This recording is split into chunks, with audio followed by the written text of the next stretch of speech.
Liste électorale. La CENI s'explique.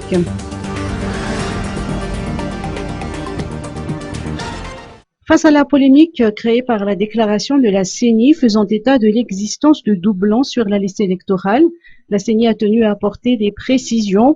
Les électeurs concernés par cette question ne sont pas des doublons, ce ne sont pas des électeurs qui se répètent dans le fichier électoral, mais plutôt des personnes différentes ayant la même carte d'identité nationale, a souligné la CENI aujourd'hui lors d'une conférence de presse.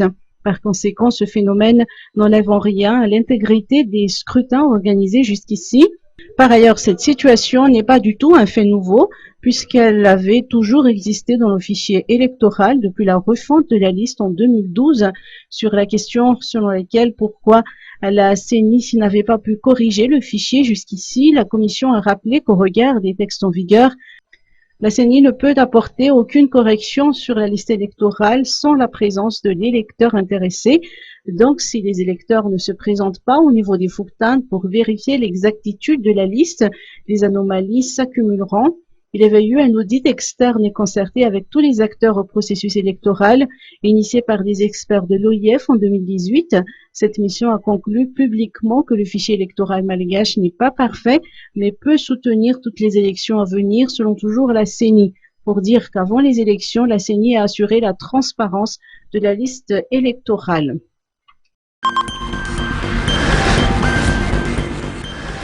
Samifine. Renforcement de la capacité de différentes entités. Le service de renseignement financier Samifine a organisé aujourd'hui un atelier financé par le programme MAS au sein du COMESA. Cet atelier est destiné aux entités d'application de la loi, vise à renforcer la capacité de ces entités à contribuer dans la lutte contre le blanchiment de capitaux et de financement de terrorisme à travers l'application de la loi. C'est donc un atelier organisé par le service de renseignement financier Samifine et financé par le programme MASE au sein du COMESA.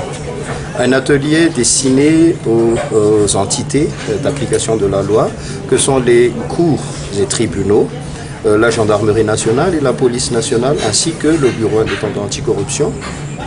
L'idée, c'est de renforcer la capacité de toutes ces entités à contribuer dans la lutte contre le blanchiment de capitaux et le financement du terrorisme à travers l'application de la loi. Donc il s'agit ici d'un atelier très technique où l'on va approfondir nos connaissances donc, dans le domaine du blanchiment de capitaux, du financement du terrorisme, mais surtout dans la manière d'enquêter, de poursuivre et de juger les affaires relatives à ces infractions. Madagascar s'est déjà doté de l'arsenal juridique. Madagascar vient de se doter d'un arsenal juridique déjà.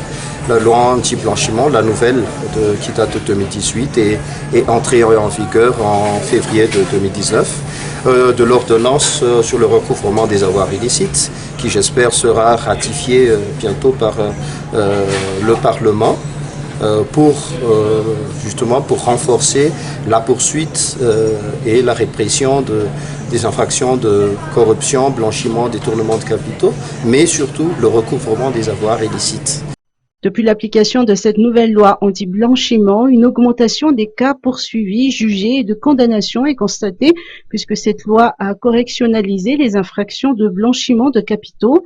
Il ne faut plus attendre des sessions de cours criminelles pour juger des affaires de blanchiment de capitaux.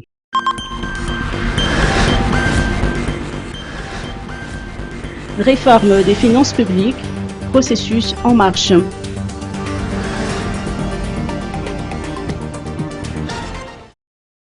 En vue d'harmoniser le plan d'action relatif aux réformes de finances publiques pour un meilleur alignement avec le plan Émergence Madagascar, la direction de la coordination et du suivi des réformes a organisé un atelier de concertation et de validation de la mise à jour des réformes des finances publiques au pavé Antanrin. Cette activité est en partenariat avec l'Union européenne à travers le projet Nifanzakan Awandaoulbe. Selon les précisions de Rinja Rabar Nirinarson, secrétaire général du ministère de l'économie et des finances, cet atelier est la première action d'un chantier plus vaste qu'est la modernisation de la gestion des finances publiques. Une vision commune sera formulée. Un nouveau comité de réforme des finances publiques sera incessamment mis en place. L'atelier a vu la participation de différentes parties prenantes qui ont participé activement aux travaux de groupe pour alimenter et mettre à jour la nouvelle matrice de réforme des finances publiques. La mise à jour et la validation du plan d'action de réforme conduit à la disponibilité d'un plan qui fédère les parties prenantes et permettra aux partenaires techniques et financiers de se manifester dans les possibilités de financement de chaque activité.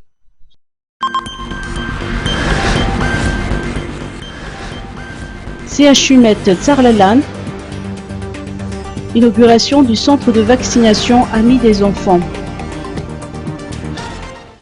Protégeant nos enfants contre différentes maladies et épidémies qui peuvent être évitées par les vaccins, tel a été le message lancé par la première dame et non moins présidente de l'association FITI, Amia Ali Raduel, en marge de l'inauguration du centre de vaccination Amis des enfants au centre hospitalier Mère et Enfants de Tsarlalan, CHU Met. Il s'agit du 3e centre de vaccination Amis des enfants rénové depuis l'année dernière après Amboumiadj et Befelatanan dans le but de faciliter l'accès aux soins des enfants et d'augmenter le taux de couverture vaccinale à Madagascar. Centre de vaccination au sein du CHU Mère-Enfant Tsarlalan. Je tiens à réaffirmer ma volonté d'apporter mon soutien pour accompagner les efforts déjà déployés jusqu'ici, pour offrir des conditions favorables pour la bonne santé et le bien-être des enfants malagasy. La représentante de l'Organisation mondiale de la santé n'a pas manqué de remercier l'association FITI, conduite par la première dame et le ministère de la Santé publique dans leurs efforts pour améliorer l'accès aux soins en améliorant le système sanitaire et en revitalisant la vaccination de routine. Aujourd'hui est un jour spécial parce qu'il rentre dans la semaine de la femme et c'est un jour où nous nous trouvons aujourd'hui ensemble ici pour inaugurer un centre ami de la vaccination, un centre pour les femmes et un centre pour les enfants. La première dame, en tant que mère, n'a pas manqué de rassurer toutes les mamans face aux rumeurs qui circulent selon lesquelles les vaccins seraient des moyens de réduire le nombre de la population et serviraient à l'expérimentation de nouveaux médicaments, une opération orchestrée par les pays développés. Ce sont des fausses informations, c'est tout à fait le contraire. Les vaccins protègent nos enfants contre de nombreuses maladies, a réitéré la première dame. Santé reproductive. Caravane de sensibilisation sur la RN7. Je suis de la génération égalité, levez-vous pour les droits des femmes. Tel est le thème de la célébration de la Journée internationale des femmes le 8 mars pour cette année 2020.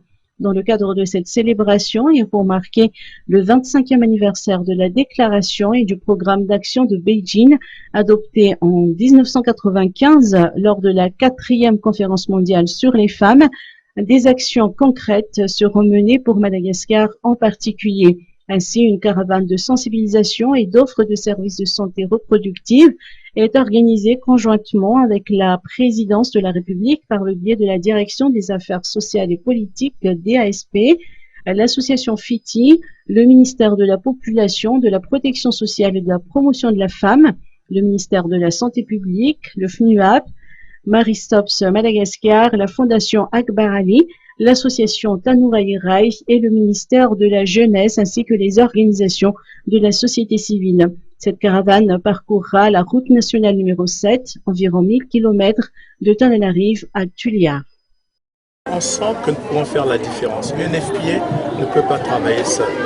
Donc nous sommes ici vraiment en groupe avec le secteur privé et comme vous le savez, nous venons de lancer hier cette caravane composée de 6 à 7 cliniques, 16 véhicules au total, qui a pour but de faire la promotion de certaines choses, la lutte contre les violences basées sur le genre,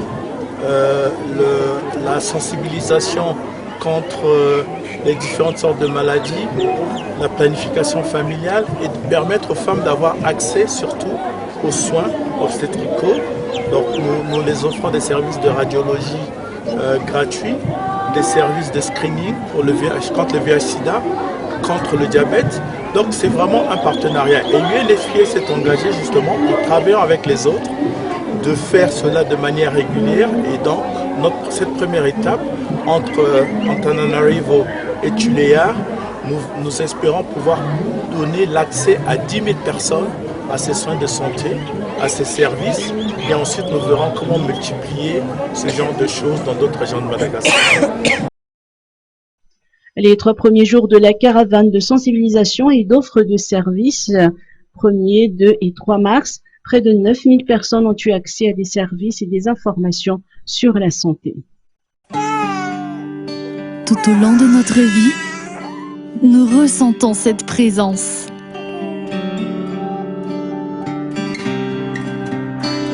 Ce soutien qui nous accompagne.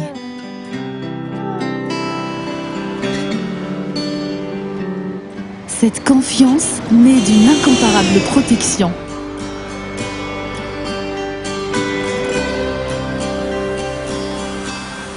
Cet ami toujours prêt à tendre la main.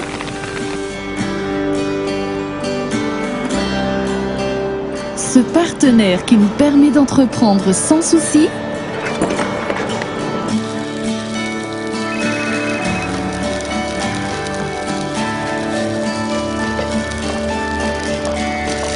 Et cette assurance qui garantit une sérénité.